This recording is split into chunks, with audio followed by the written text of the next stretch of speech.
Thank you, everyone, for joining us this evening at our Black History Month discussion, The Future of End-of-Life Care. For those just joining now, please drop your name and where you're calling in from in the chat. And Compassion Choices is so happy to have you here with us this afternoon. We have a great panel. And with that, I will hand it over to our panel moderator, Dr. Sonja Richmond. Hi, everyone. Thank you so much for joining us this evening, far and wide. I would say good afternoon, good evening, good day to everyone. Before we get started, I'd like to take a moment of silence for ourselves, for those who passed on, and in honor of Black History Month.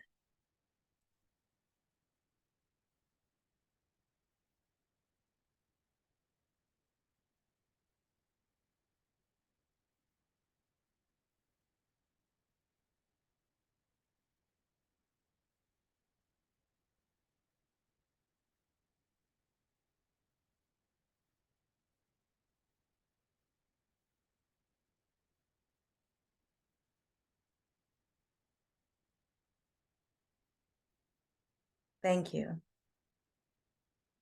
Good afternoon, good day, good evening, and welcome to Black History Month discussion, The Future of End-of-Life Care, a webinar celebrating Black History Month.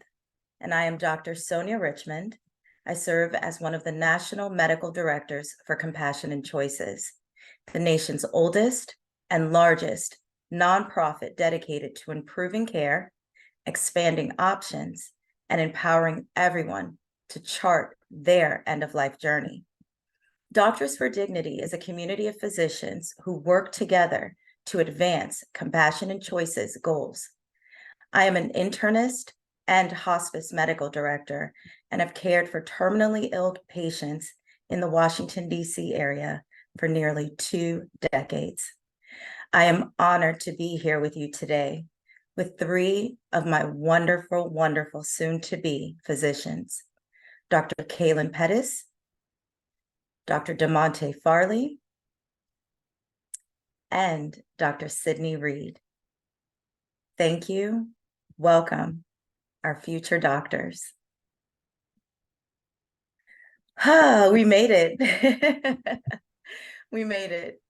Now, I know that Caylon and DeMonte both attend Loyola University Medical College, soon to be graduates. And I believe, Caylon, you are entering into the field of psychiatry, DeMonte, emergency medicine, and Dr. Sydney, you will be entering into the family medicine world as currently a 3rd-year medical student from St. Matthew's University. This is a major, major feat for all of you, and nothing that we take lightly. I think about those who set the way or the path for us as Black physicians, and the future and the torch that you all hold individually and collectively, in taking us through this journey in end-of-life care. We often don't speak about end-of-life care as readily and in an available sense. And so it's very important for us to highlight it this evening. I hope that this conversation is transparent. I hope that we address most, if not all, areas of questions that many of us may have, those on the panel, those who have logged in this evening. And we are ready to get started. So Caylon, tell me a little bit about yourself and how you ended up being an intern with Doctors for Dignity. Hello, my name is Caylon Pettis. I'm originally from Memphis, Tennessee. And what really struck me about doing the Doctors for Dignity internship was that I have a really close relationship with my grandmother. She just turned 89 in December. And so I was really looking for ways to talk to her more about the end of life.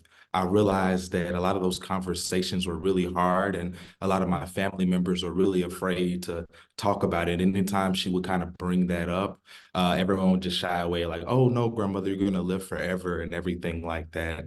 And I really want to have a lot of these real conversations with her, but I also wanted to have a focus on the quality of life that she had and also her comfort when it comes for a lot of different things.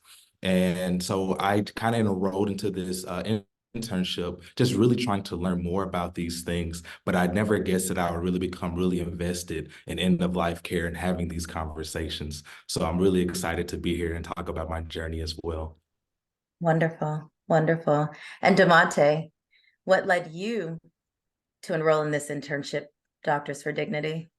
Yeah, I think for me, I kind of have a similar, story to Caylon in the sense that, I had, some elders in my family. And I think, I don't know, at least in my family too, it's kind of like there's this view where we want to be, seen as strong. We don't necessarily want to have those vulnerable conversations about, death and dying process. And so I think, me as someone who actually does have a lot of like anxiety or kind of around just death and dying, like I feel like this was almost a challenge to me too, to kind of put myself in this fear and really educate myself and also be able to prepare myself for, I'm trying to go into emergency medicine, so I could see a vast array of things. But I wanted to kind of add a little bit to my toolbox while also being able to be in a position to educate my family, help them open up and have those conversations. And just know that like this is a natural part of living is this part, is dying, and kind of giving not just fear to that, but like power and grace to that, I think, as well. And so that was the real push behind it. And as a bonus, I got to also do it with one of my classmates and friends, who's Caylon Pettis. So, it was cool to kind of go through the experience together. So That's wonderful, wonderful. Now, Sydney, I know that you have a very, very special story that you'd like to share with us as a result of completing this internship and part of your journey with this internship. Can you share? Yes. Okay. My name is Sydney. I'm from Pine Bluff, Arkansas. And my first experience with hospice was when my grandfather passed away. And naturally, I was afraid of hospice or just to talk about death and dying. But I had a really pleasant experience with hospice. Like the nurses, the doctors are really amazing. Just they were there for us. They even attended the funeral. They was there for emotional support. So I'm also a member of SNMA, which is Student National Medical Association. And I saw the ad for the internship at the conference one year. So I just applied for it, not thinking much of it. So I got the internship and I was like, okay, so this is a way to conquer my fears because I was afraid to talk about death and dying. So as I learned more about hospice and palliative medicine, I was able to like teach it. We had to do presentations at the end of the internship. So I did about 6 presentations. And at all 6 of them, my grandma attended every one of them. She attended every presentation that I did and she would tell people about it. So the more she attended my talks, like the more she would say, I don't think I want to do, I think I want to be a DNR, or I don't think I want to die at the hospital. Like she would talk about death and dying more and more. And I just think it's a full circle moment for me because initially I was afraid to talk about this. But then when I did the internship and completed it, and my grandma was there with me for every talk, she was able to advocate for herself and say what she wanted and what she did not want. So unfortunately, my grandma passed, but it's not a bad thing because she was able to die with dignity. She was able to say, I don't want this. So yeah, this is a really full circle moment for me with hospice and palliative care. And that is a wonderful experience. I heard key words, empowered and powerful, that end-of-life care is treatment. And also through these presentations as part of the internship, it allowed your grandmother to find her voice in her end-of-life journey and her care. And advocacy is at the core of all of this. What is so remarkable about Doctors for Dignity, you learn about hospice and palliative medicine, advanced care planning. You all were able to shadow a palliative care physician, end-of-life care physician, and the research that you were all able to participate with. I know that we all attended the National Medical Association, and as you shared, Sydney, you all are members of the Student National Medical Association. Caylon, explain the Student National Medical Association to us. So the Student National Medical Association is the student body that kind of filters into the National Medical Association. Historically, the National Medical Association is a association for Black physicians. Back when Black physicians were unable to be a part of the American Medical Association. And so from this history, we are able to kind of come together and collaborate as students, really partner with the NMA when it comes to finding mentorship, and then also kind of find a family of Black and Brown physicians that kind of help us on our journey as well. And so we also have the American Medical Education the Annual Medical Education Conference, which is the SNMA annual conference. And in there we have different people come from around the world to really talk to us about different niche topics. We end up having residencies come to the conference as well. So we can end up networking with different residencies and things, so we can figure out what places we want to go when we're applying for residency. And then also, it's just a really great place to have that congregation and that community with people who are walking the same similar paths of life, and really have that foundation and that family connection when it comes to being a part of being a Black physician, and really what that means, and the history behind it. Yes, wonderful.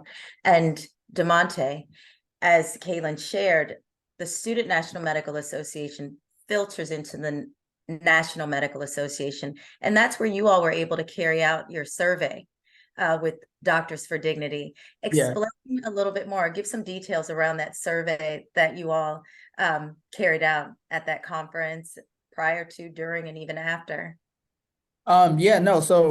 Me and Caylon had the pleasure, honestly, to go to the NMA conference. And like Caylon said, it's really a conference of usually, Black medical professionals. So right there was just kind of a huge culture shock, just seeing like so much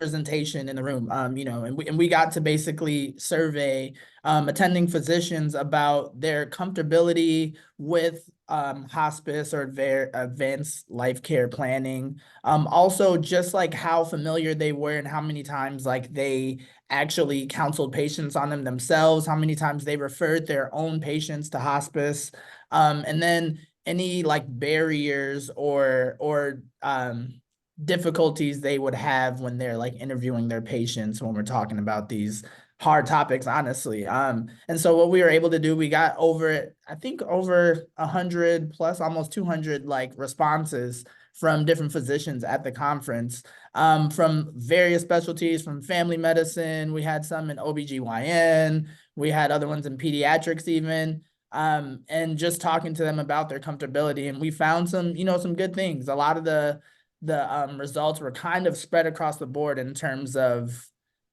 some of the barriers that they had when discussing these topics with patients. Some would say like that patients might not want to talk about it, or might not be in a emotional space to talk about it. Some doctors even said that they didn't even know how to bring these conversations up. So I think getting kind of that large range of answers would like help us to be able to figure out like how can we educate both physicians and patients on this, this huge important topic. So it was really impactful, I think, for us to be able to take part in that. Yes, and definitely eye-opening. I love the enthusiasm that you all had when we had the opportunity to speak about the survey. I think there's always an opportunity to talk about end-of-life care. And unfortunately, we may not necessarily put ourselves in the position to speak about it enough. And so as we embark in our respective career choices, how do you think this internship and your exposure to end-of-life care has changed your viewpoint in your future endeavors as a practicing physician? Sydney, I think you and I align ourselves a lot closely in family medicine, internal medicine, and everything.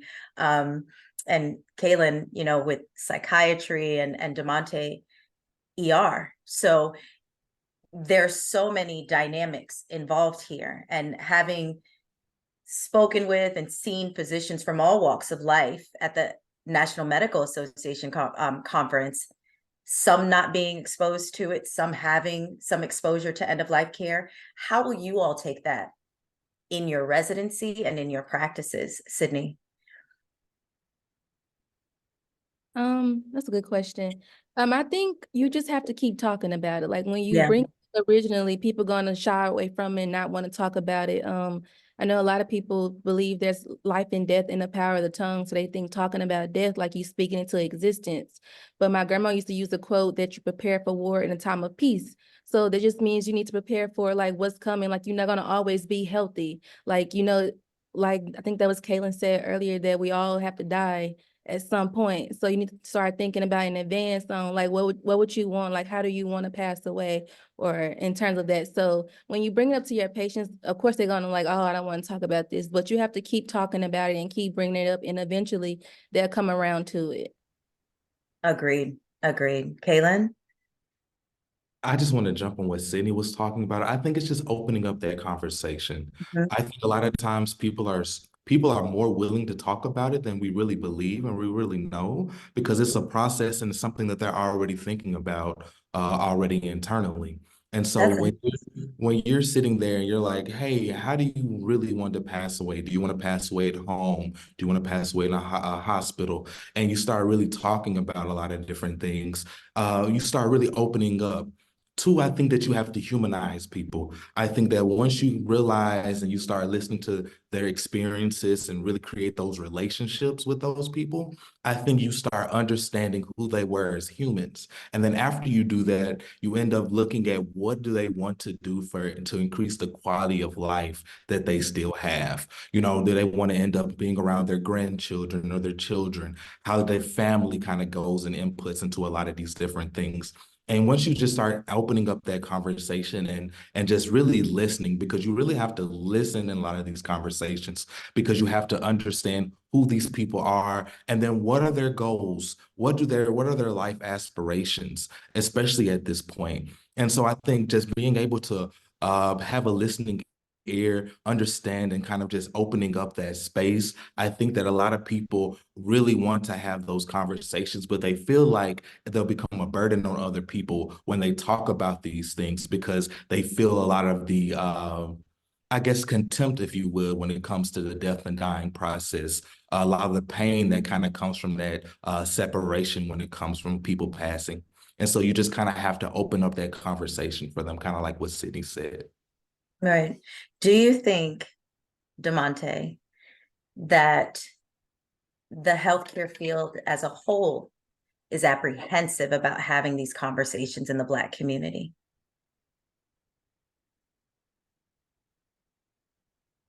Okay, that's a loaded question. Do I think they're apprehensive specifically in the Black community?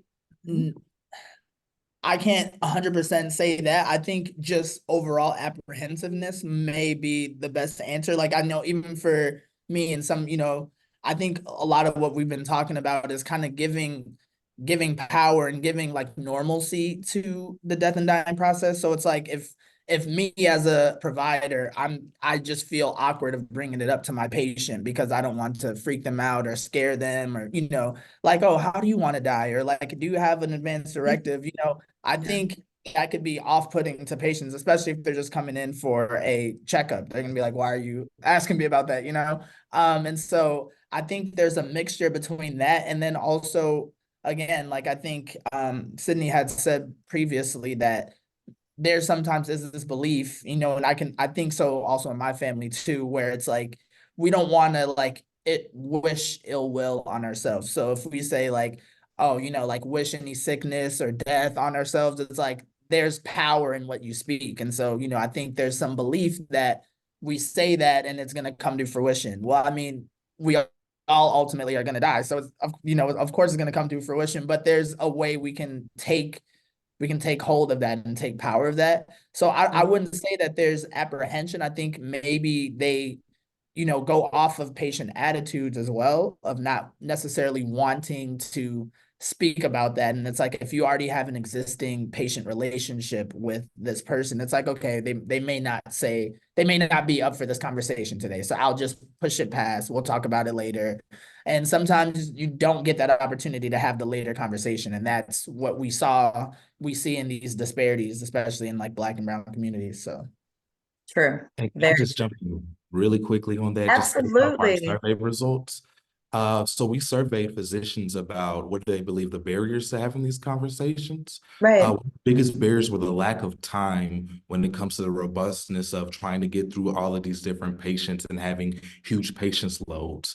Another thing was that physicians really do not know how to start or complete a lot of these conversations. So I think that Right. there needs to be more training when it comes to how do you engage patients in end of life care conversations, and then how do you really bring a lot of those things in. And then also, there was a small barrier that they feel like a lot of the patient physician trust. Do my patients really trust me to have this To conversation? have this conversation. And do I trust myself to be able to be adequate enough to have these conversations? Right. I think there's a lot of barriers when it comes to the time period and then establishing that trust and those relationships necessary for those very hard conversations. It's kind of like a double-edged sword. So am I equipped enough? Am I adequate? And where does our own apprehension come from? I personally feel that many patients that I interact with are more receptive to me as a Black female physician speaking to a Black family. But there are some cases where there's resistance as well, because I may be seen as someone who's not on the same team or who is trying to accelerate their loved one's passing. Or maybe I personally have not taken the time to hear what the real issues are. Maybe these families have been passed through the healthcare system and the environment without the pause that everyone deserves and everyone desires, especially in the healthcare field. And that goes with adequacy, that falls in line with rushing through doctor's appointments and visits. And so by the time I'm caring for someone, honored to care for someone at the end of life, you're peeling away at an onion, so many layers of doubt, of frustration, of anger, mistrust, that oftentimes the ability to really receive that full beauty of comfort care and end of life care is not all the way cup filled. It's in portions, it's in fragments. So how do we tie those ropes together? How do we bring those fragments together is a major concern and question. I love how you said, Caylon, that we need to start having this education early on in our medical schools, in our residencies, regardless of what area of medicine you decide to practice in. But I do want to highlight something that you all have mentioned, and that is family. How did your family respond to not only the internship that you decided to embark on, also the advocacy at end of life care? And Sydney, I really want to hear from you. You know, you highlighted your grandmother. I want to hear about other members in your family as well, what they may have said or not said to you. Yeah, that's a good question. I was worried more so that I didn't want people to think that I was pushing my grandma to give up. Yeah. Because when she started saying, "Oh, I want to be a DNR," or "I don't want extreme treatment," I was worried that my family would think that I'm just making her give up. But it was the exact opposite. So I go to I attend a Caribbean medical school. So I Yeah. was away at school when it happened. So my grandma she was going to start dialysis, but she ended up getting septic before it can start. So she was in the ICU, and I already knew what was going to happen, but I didn't want to tell everyone else. So I was just saying, you guys, I was telling my auntie, you should prepare, the family just in case, but she took it well. I was afraid it was gonna be mad at me, but everyone took it well, actually. And actually the doctors commended my family for being so well prepared and saying, "Oh, well, we know." They was trying to explain, "Oh, she shouldn't be a DNR." And my aunt said, "Oh yeah, we already know it's gonna do more harm than good." So actually I was worried that it's gonna come out bad, but it really wasn't a bad experience. And they actually thanked me because I asked her, did she go and was she peaceful when she passed? And it was like, yes, she passed away with all my aunts, well, all her 6 children around her, and they played her favorite song, When the Saints Go Marching In. So it made me feel better that I was able to advocate for my grandma, and she was able to say what she did and didn't want. Excellent. Caylon, and you and the impact that you had on your family by participating in Doctors for Dignity and advocacy and end of life care. At first, my family was kind of apprehensive about it.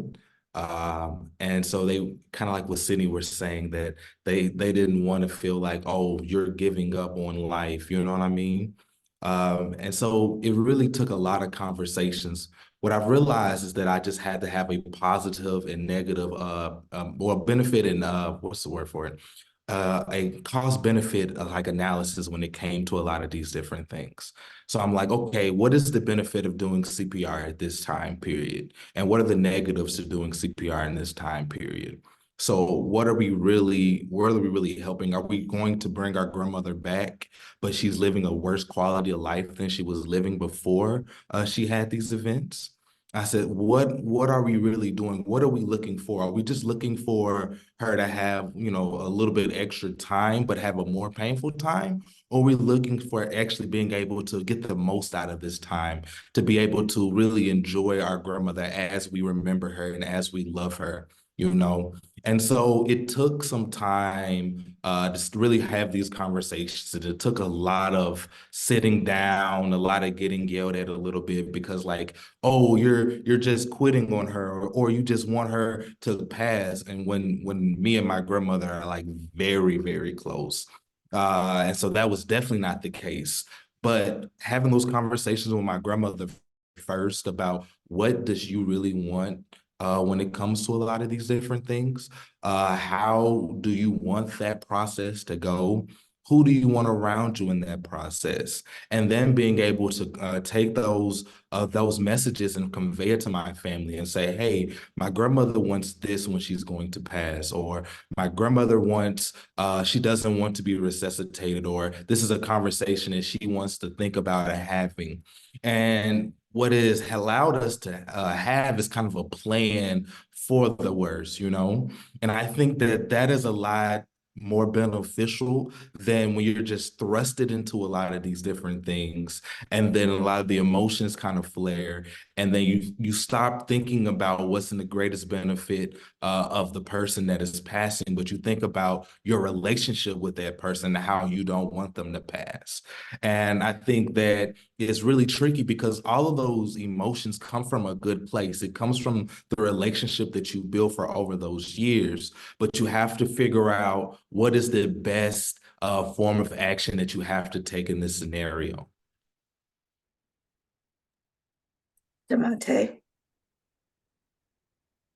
Yeah, no, I mean, it's an interesting position, you know, to be in for sure. You know, this because truthfully, I didn't even foresee myself, you know, a year ago saying I was gonna do an internship advocating for, you know, end of life care and dignity towards end of life. I think, you know, being in the position where I'm like, you know, the first doctor in my family, or, you know, poised to be that, it's like there's a certain like pressure on your shoulders and a lot of like information that, you know, people want to know to come, you know, funnel through you of like, you know, what does this mean and what is stuff that's going on. You know, I have an aunt who basically, you know, because of you know, issues with domestic violence, she is permanently disabled and is 100% like dependent on like my aunts and like other caregivers to care for her around the clock. And so because of that, you know, other, you know, health challenges and complications come up. And I remember a phone call I had with my cousin because one of her doctors had they mentioned something about palliative care, and I think he initially, like, the red flag went off and he was really like, well, what are they saying? Like, are they saying they're not going to help her out? Like, you know, and I think, and I'm glad that I was actually in this internship when that happened, because I literally sat on the phone for like a half hour. I'm like, okay, well, tell me what they said and I'll tell you what they mean by what they said, you know. And I was able to tell him, like, you know, They're not talking about because there's a difference between hospice and palliative care too, so there's, a little bit of nuance there. So me telling him, palliative care just means they're gonna do everything that they're doing already, but they're also gonna make sure she's comfortable and take after and look after the spiritual needs of her, but also you guys, and so part of that for me almost made it feel like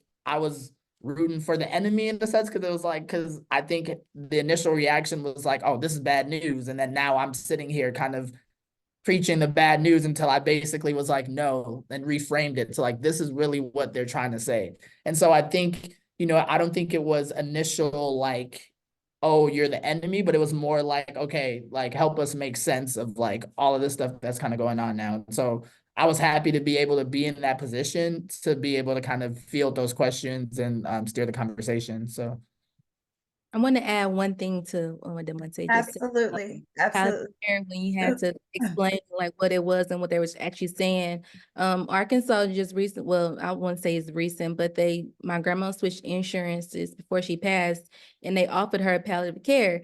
And she told me, if you hadn't been there, if I hadn't attended your talks and you hadn't explained to me what it was, I would have said no, because I don't think people do a good job at explaining what's the difference is. Just because you are on the palliative care or hospice doesn't mean they're not going to take care of you. Which brings up another point from the chat. Someone asked what was DNR, which means do not resuscitate.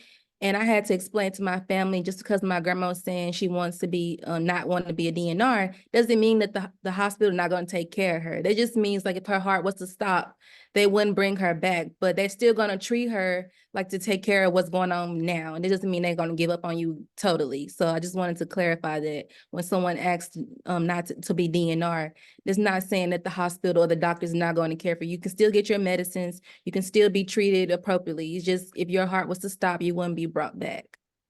And that is your choice.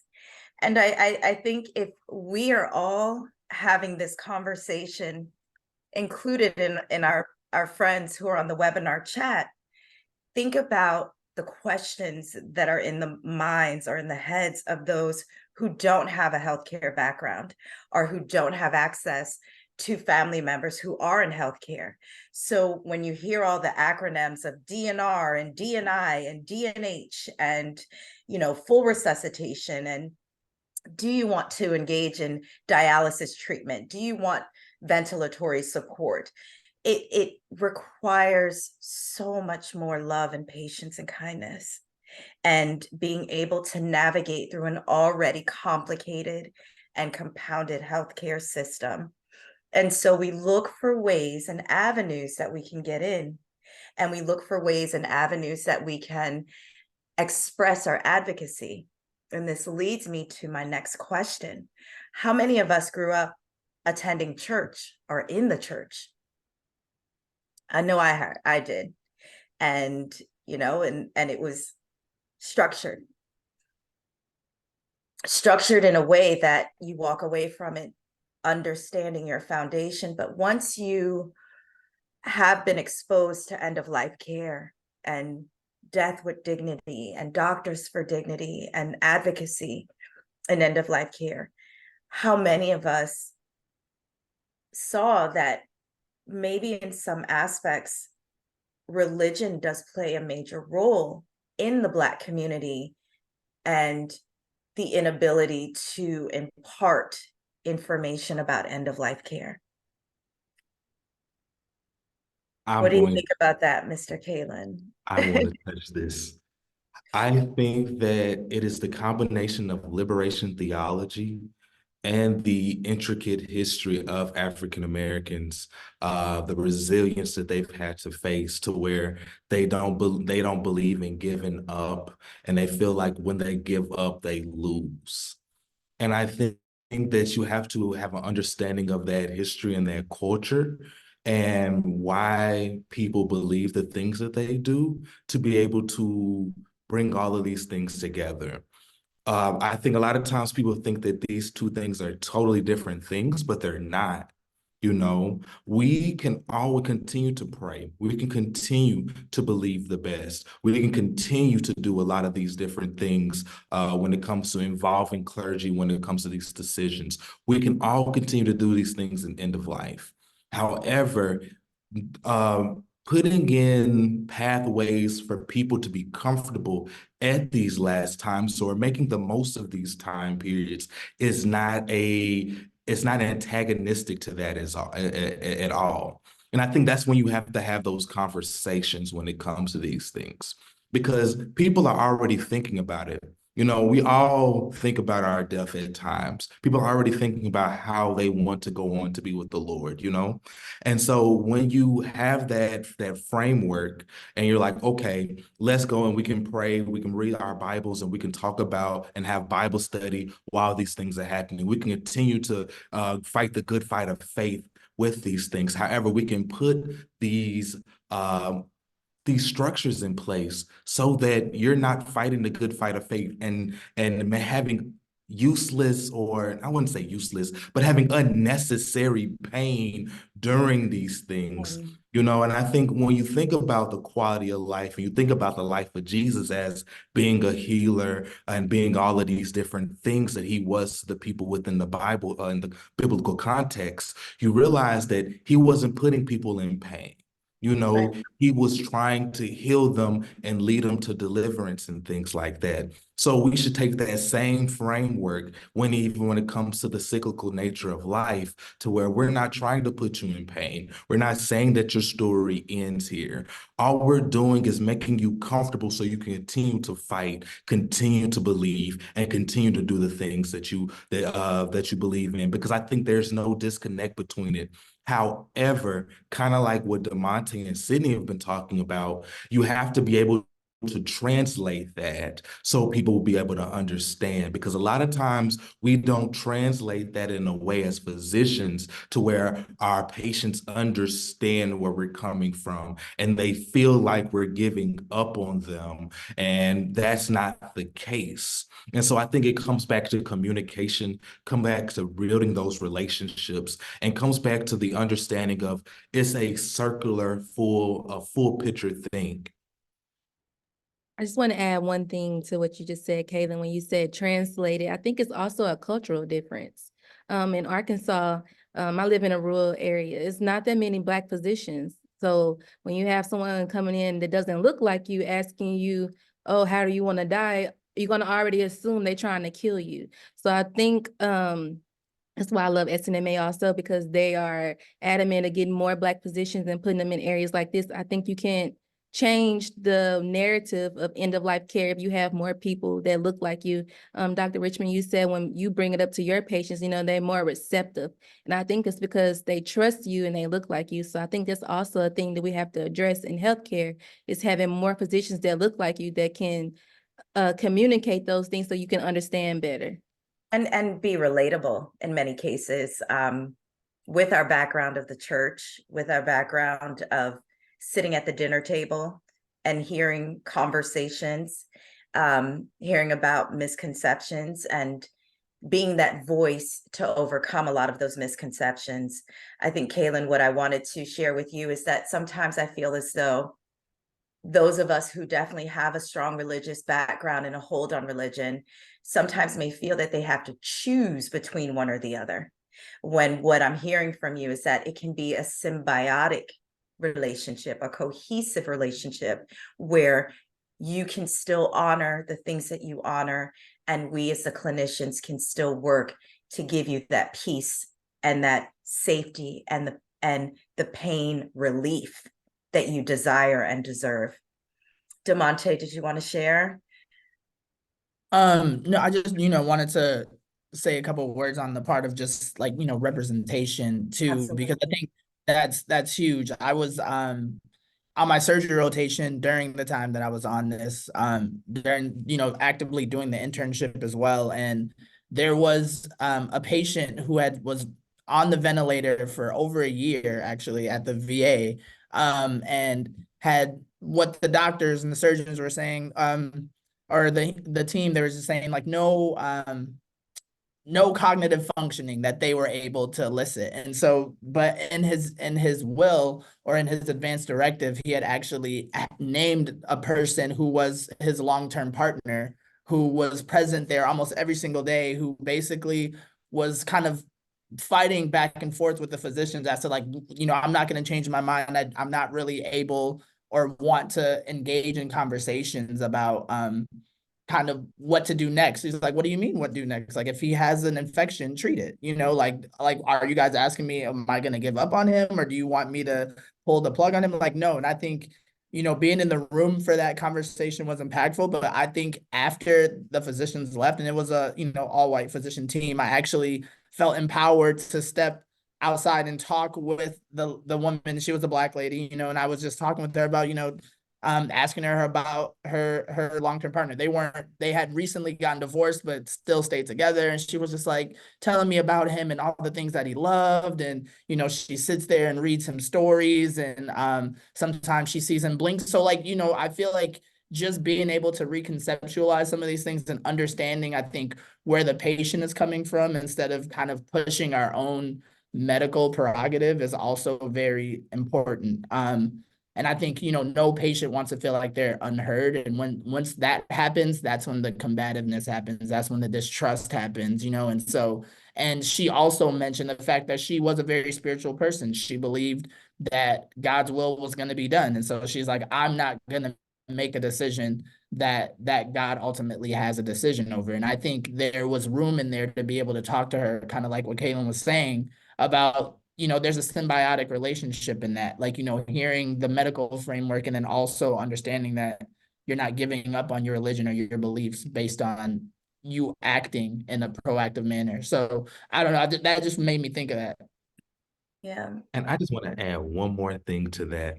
I think absolutely. it's important. I think Sydney brought up the wonderful point. It is important to address the reason why that fear is there.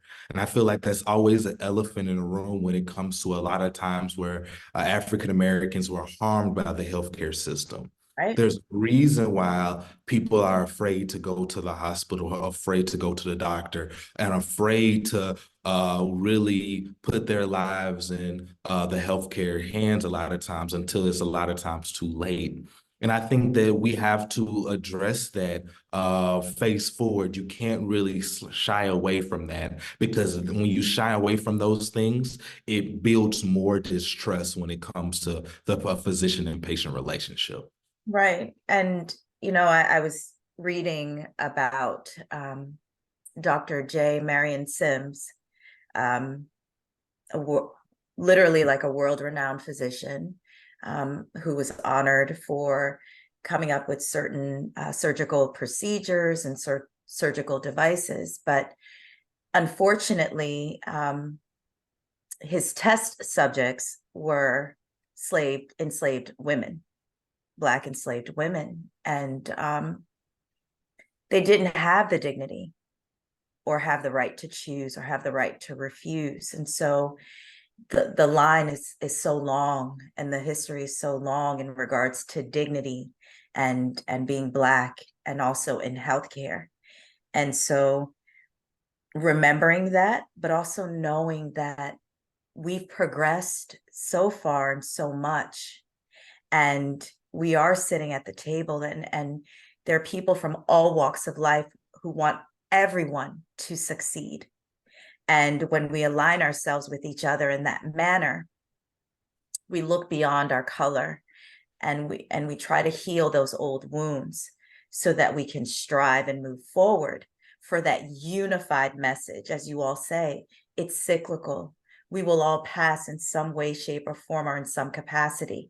So why not have all of the options readily available at our fingertips to make that conversation and to make that decision in an informed manner, and not turn away from it, and understand that we can all do it in a unified and dignified way. I wanted to pivot here and open the floor to questions. And one question that was presented is, how can we increase the number of Black end-of-life doulas?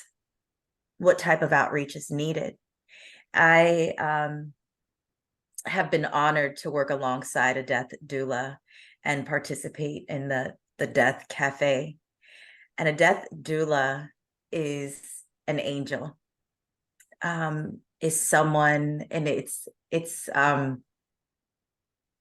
making me tear up. But when you talk about someone whose only goal is to remove pain and to bring about dignity and to help someone along their journey, that is so scary. And this is a journey that we don't know what to expect. And there's so many bumps along the road, but that death doula is there day in and day out, advocating in ways that sometimes we may miss the mark, but they close that gap between the patient advocacy and the clinician. And if we talk about having more physicians in place, as you shared, Sydney, especially in rural areas, we need to have the conversation of other healthcare personnel that we need to invest in and have more of as part of this process, as part of this team or this family in end of life care. How do we bring that or open the door for those to become death doulas? And I go back to the education. I go back to the attendance at the conferences, the Student National Medical Association, the National Medical Associations, in our medical schools themselves, and keeping the conversation open and clear and concise, and knowing that everyone has an opportunity to participate readily here is so important. Have you all experienced a death doula or had an opportunity to speak with one? Take the time and hear about their journey and their stories. And someone has just mentioned here in the chat that they themselves is an African-American woman that is a death doula in Chicago, conducting seminars, informing individuals about end-of-life planning, preparation, discussion on hospice, and also performs one-on-one consultations. And so this is a Darthula Young. Thank you so much for sharing. And Alicia Hall says, doulas are more in line with traditional healers in the Black community. So there's opportunity there for all of us. And I thank you all for reaching out and asking these very important questions. We do have the chat open. So for those who are actively participating, we appreciate you all. And please keep the questions coming. And one of the questions here is, how do you inform patient families who insist that grandmom will die when God is ready for her to go? But grandmom is on full life support because she's actually not breathing on her own. How do we inform these families? Who would like to explore this question?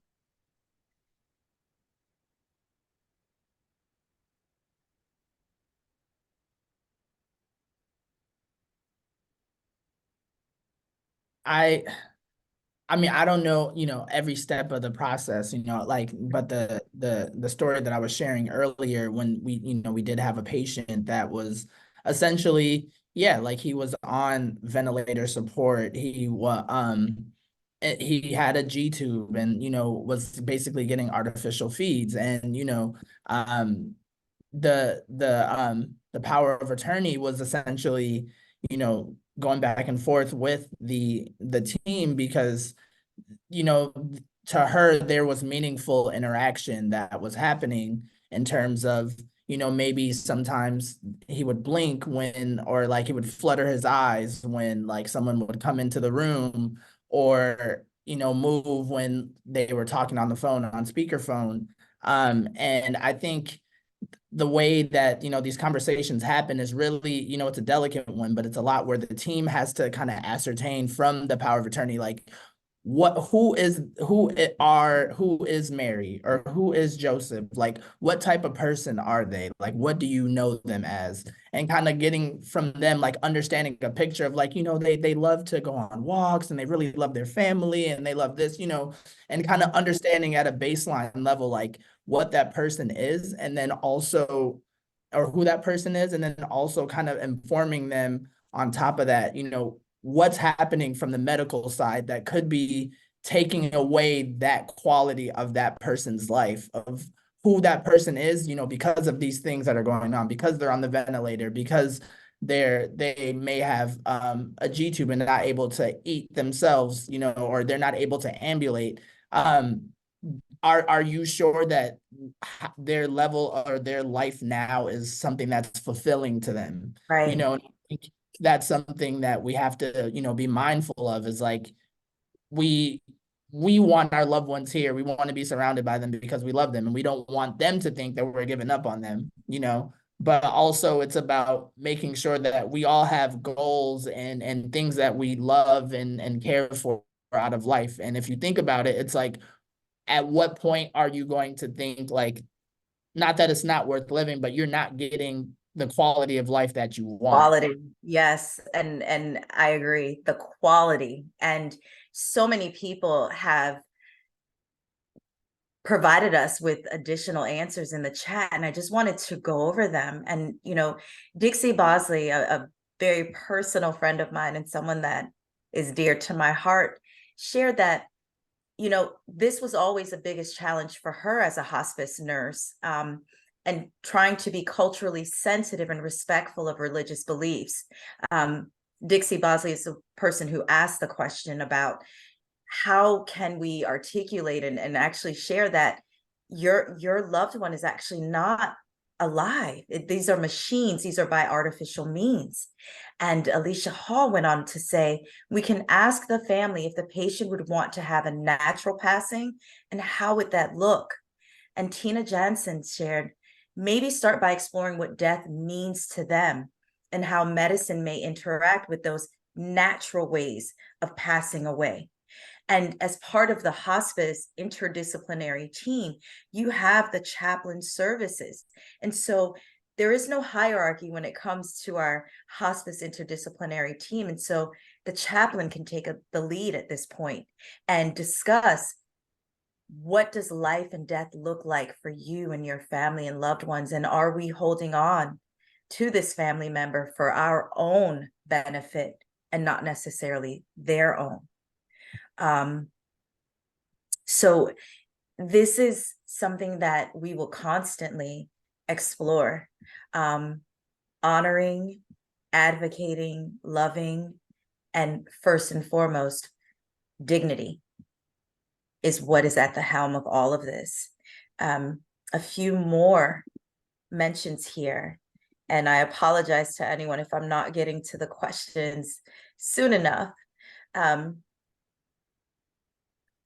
I wanted to close with Jessica's question before we close. And the question states, asking about the most meaningful learning experience during your respective end-of-life internship. Jessica's very curious and wants to hear from each and every one of you. Sydney, I'll start with you. Can you repeat the question one more time? The most meaningful learning experience during this internship that you participated in? Well, for me, is my grandmother. Because I said when I started the internship, I was afraid to talk about these death and dying and what it looks like. So for me to come in afraid of it and then to walk out of it and then use what I've learned through the internship with my own family, I think that was the most meaningful experience for me.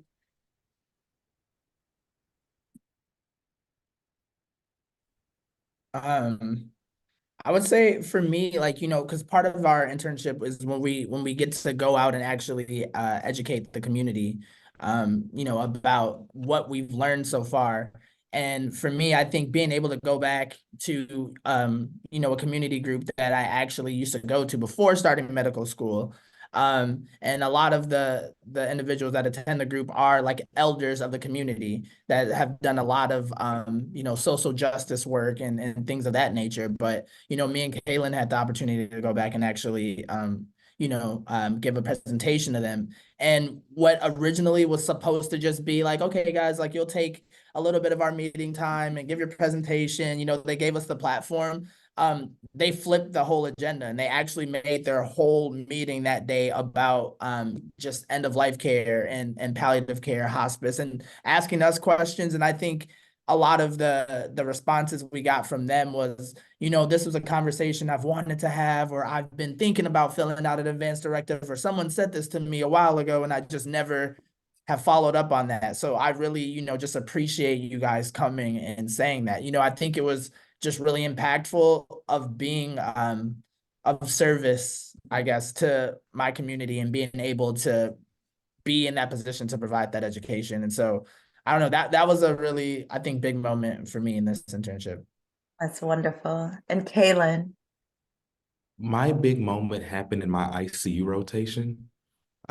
So we had a patient that was septic, that was on a ventilator, and we had a family that was really resistant to palliative care. And, there was a lot of disconnect between the team and the family. And I was able to sit down with the family and talk to them about the death and dying process. I was able to hear them talk about their grandfather and the experiences that they had.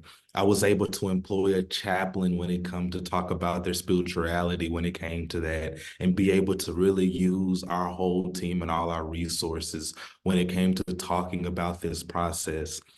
And even during my rotation, the grandfather passed, and you just see, I don't know if I want to use this word, but you see, it was a relief that they had, because they understood he died peacefully and he wasn't dying in strain. And when you see that and you're there and you're shedding tears with the family as he passes, and it's such a spiritual event that just occurred, and it really moved me to tears, because I felt like I was really useful in this hard time that this family was having. And I think that when you are able to have a lot of these hard conversations, and it wasn't always, I had to build that relationship with their family. I had to keep going in there and talking to them 30, 45 minutes every day just to see how they were doing, to build that trust. And when you work that hard and you really see the relief that they had knowing that they made the best decision for their grandfather, you really can't you really can't even measure that feeling, because it just makes you feel warm on the inside, like I was useful to my fellow human being, and I was really useful in creating the quality of life that that person really wanted. And so that was really one of the most influential moments really of my life. I couldn't even just say of this internship, but really of my life and my career as well. That is wonderful. Before we leave, I just wanted to express my deep gratitude to each and every one of you, Sydney, Caylon, and DeMonte. We are so, so proud of you for all that you bring to the future of medicine and your respective communities. We are proud of you. And for our audience, if you wanted to speak with or have one of our interns come out to the community groups, church groups, healthcare organizations with a presentation on hospice and palliative care, advanced care planning, end-of-life disparities, please email Doctors for Dignity at compassionandchoices.org. Doctors for Dignity at compassionandchoices.org. This was a wonderful webinar. Waves of emotion for me. But as I said in the beginning, as I'm saying now, I am so honored to be in your presence. And I am so excited to see the impact you all will have on the world. So I want to thank each and every one of you. I want to thank everyone who participated in our webinar chat, who witnessed this wonderful webinar, and hopefully we can do the same next year and the year after and thereafter. Thank you all. Thank you. Thank you.